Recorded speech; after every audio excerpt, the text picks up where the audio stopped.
Iraan masaanuuwwan ishee jechuun kan ibsitu Ameerikaa fi Israa'eliin haaloo ba'uuf biyyoota galoo galaanaa irratti haleellaa raawwatteetti. Sarara daldalaa boba'aa addunyaa akkaan murteessaa ta'e ulaa Hormuz jedhamu kan to'attee jirtu Iraan wayita biyyoonni lixaa tarkaanfii gosa garaagaraa irratti fudhachuu eegalan ulaa kana cufuun doorsisaa turteetti. Hamma dhumaattis ulaa kana cufteetti. Tarkaanfii ulaa kana cufuu isheen fudhatteenis ammoo gatiin boba'aa addunyaa irratti jiru qaala'ee jira. Dachaa shanii hanga ja'aatiin jechuudha. Har'aa oduu gammachiisaa dhaga'ameen ammoo ulaan Hormuz banamee boba'aan biyyoota baha giddu galeessaatii gara addunyaatti tatamsa'uu jalqabeera. Dooniiwwan hedduunis darbuu jalqabaniiru. Jeneraalli waraanaa Iraan biyyi isaanii cobe boba'aa naannaa kana keessaa ba'uu akka hin eeyyamne kanaan dura dubbataniiru. Guyyoota 40tti siqaniifis guutummaan guutuutti ulaa Hormuz cufuudhaan addunyaan daafoo waraana Iraan irratti jalqabameen akka haleelamtu yookaan waxalamtu taasisaniiru. Sababa Iraan haleellaa Ameerikaa fi Israa'eliin deebii kenniteen daldalli addunyaa guddichi kun jeeqamuun addunyaa irratti gatiin boba'aa akkaan akka ol ka'u taasiseera. Ulaan Hormuz cufamuun gatiin meeshaalee fi tajaajiloota garaagaraa addunyaa irratti akka malee akka dabalanis godhee jira. Dhumarrattis Iraan ulaa Hormuziin cufuu isheetiin mootummaa ishees ofii ishees kabachiiftee injifannoo galmeessiftee jirti. Waraanni Israa'elii fi Ameerikaan biyyoonni gurguddoon addunyaa keenya Iraan irratti banan akka yaada namaatti Iraan guyyaa sadiyyuu waan jala turtuu hin fakkaanne. Haa ta'u malee turtii guyyaa 40 booddee erga waraanichi dhaabbatee boodas Iraan biyya taatee itti fufaa jirti. Mootummaan ishees akka duraan haasa'amaa ture utuu hin taane waraanicha damdamatee itti fufuu danda'eera. Ulaa Hormuzis cufuudhaan addunyaan dippiloomaasiin Ameerikaa fi Israa'el irratti akka ka'u taasisee jira. Biyyoonni Awurooppaas guutummaan guutuutti Ameerikaa irraa akka adda ba'anii fi dhiibbaa waraanicha dhaabuu irratti akka taasisan taasiseera. Mootummaan Iraan tarkaanfii ulaa Hormuz cufuu fudhate kanaan baay'ee milkaa'aas ta'ee jira.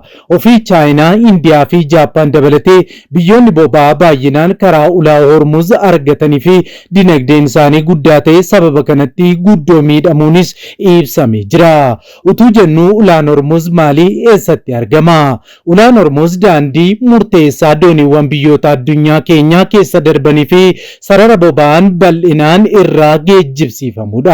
Ulaan kun kaabaan Iraaniin kibbaan ammoo Omaanii fi Yuunaayitid Arab Emireetiin daangeffama. Seensii fi bahii ulaa Hormuz kanaa kiiloomeetira 50 qofaa bal'ata. Bakka itti hanga kiiloomeetira 33 dhiphatus qaba. Ulaan galaanaa baay'ee dhiphina qabu kun biyyoota galoo galaanaa ta'an galaana Arabiyaan waliin wal qunnamsiisa.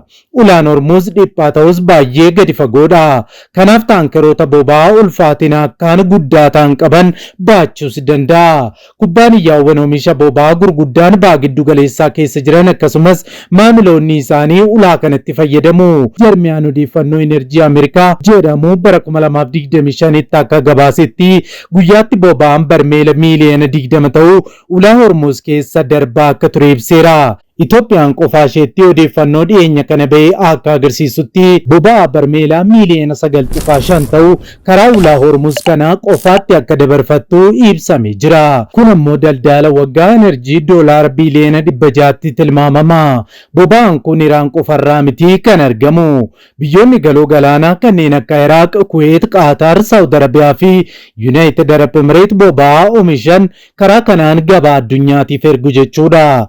Dhiibbaa ulaa Hormuz cufuun qabu keessaa ji'atti dooniiwwan 3,000 ta'an karaa ulaa Hormuz darbu. Ulaa Hormuz cufamuun ji'atti dooniiwwan 3,000 ol ta'an akka ugguraman taasiseera.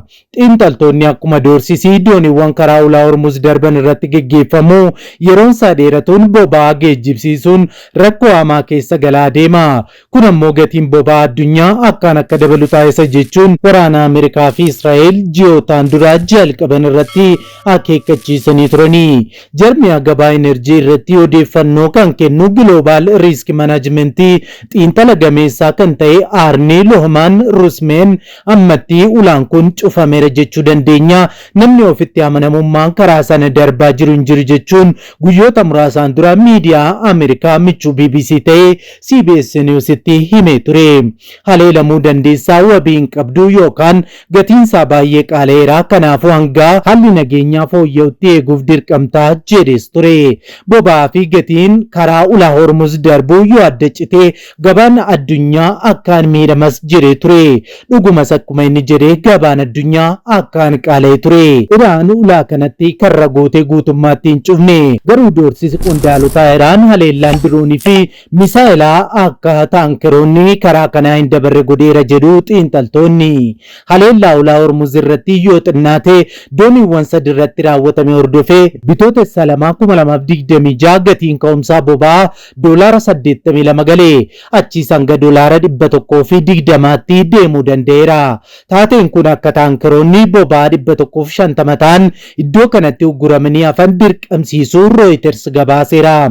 Dhaabbati oomisha gabaa London Stock Exchange Group jedhamu boba'aa abaa giddu galeessaa irraa gara Chaayinaa geejjibsiisuuf gatiin kiraa taankerootaa gurguddoo kan torbee darbeerraa dachaan dabaluun $400,000 caaluu beeksisee ture. Cufamuun ulaa Hormuz biyyoota galoo galaanaa dinagdeen isaanii boba'aa alarratti erguu irratti bu'uureffame kanneen akka Saawud Arabiyaa baay'ee hubee jira. Jarmiyaan Enerjii idil addunyaa Iraan guyyaatti boba'aa barmeelii miiliyoona 1.7 alatti ergiti jedheera. Iraan bara baajataa 2025 boba'aa alatti ergite irraa $67 biiliyoona argachuu fi kunis waggaa kurnan darbe keessatti gatii olaanaa damee boba'aa irraa argame ta'uu baankiin giddu galeessaa biyyattii ibseera. Cufamuun ulaa Hormuz Eeshiyaa irratti miidhaa guddaa qabu ifoomeera. Jarmiyaan Enerjii addunyaa akka jedhutti bara 2022 boba'aa karaa ulaa Hormuz biyyoota galoo galaanaa irraa alatti ergame keessaa 82 kan ta'u gara gabaa Eeshiyaa seene. Chaayinaan boba'aa irraa gabaa addunyaaf dhiyeessitu keessaa 90 fudhatti.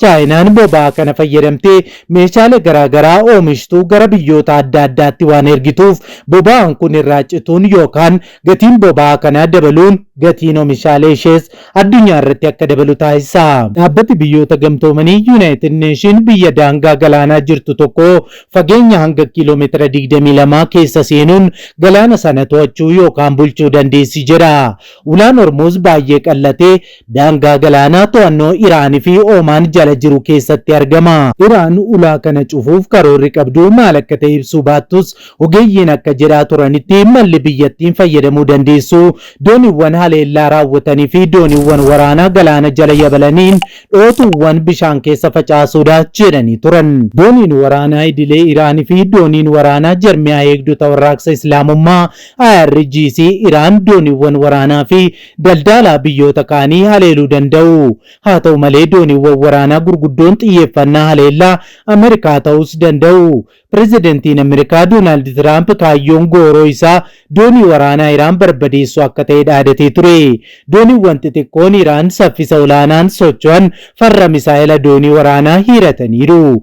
Biyyattiin dooniiwwan xixiqqoo galaanarraa saffisaan yabalanii fi kanneen gariin galaana jala seenuun yabalan akkasumas dooniiwwan waraanaa galaana jala deeman hedduu naannawaa kanaa qabdi. Dooniiwwan xixinnoon Iraan saffisa olaanaan socho'an farra misaa'ilaa doonii waraanaa kan hidhatanidha.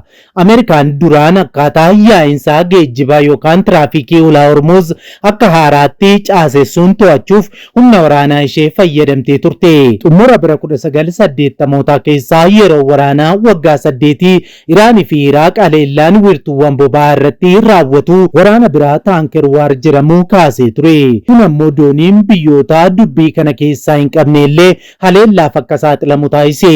Fakkeenyaaf dooniin Kuwait boba'aa Iraaq feetee turte haleellaa kanaaf saaxilamteetti. Booda dooniin waraanaa Ameerikaa eegumsa gochuun galoo galaanaa keessa dabarsuu eegale. Instituutiin humna galaanaa Ameerikaa akka jedhutti sababa kanatti dooniin waraanaa Ameerikaa galaana biyyoota galoo galaanaa irra qubatee waraana addunyaa lammaffaa boodaa isa guddaadha jedheera. Doorsisi ulaa Hormuz cufuun wal qabatee dhiyaachuu erga eegalee tureera.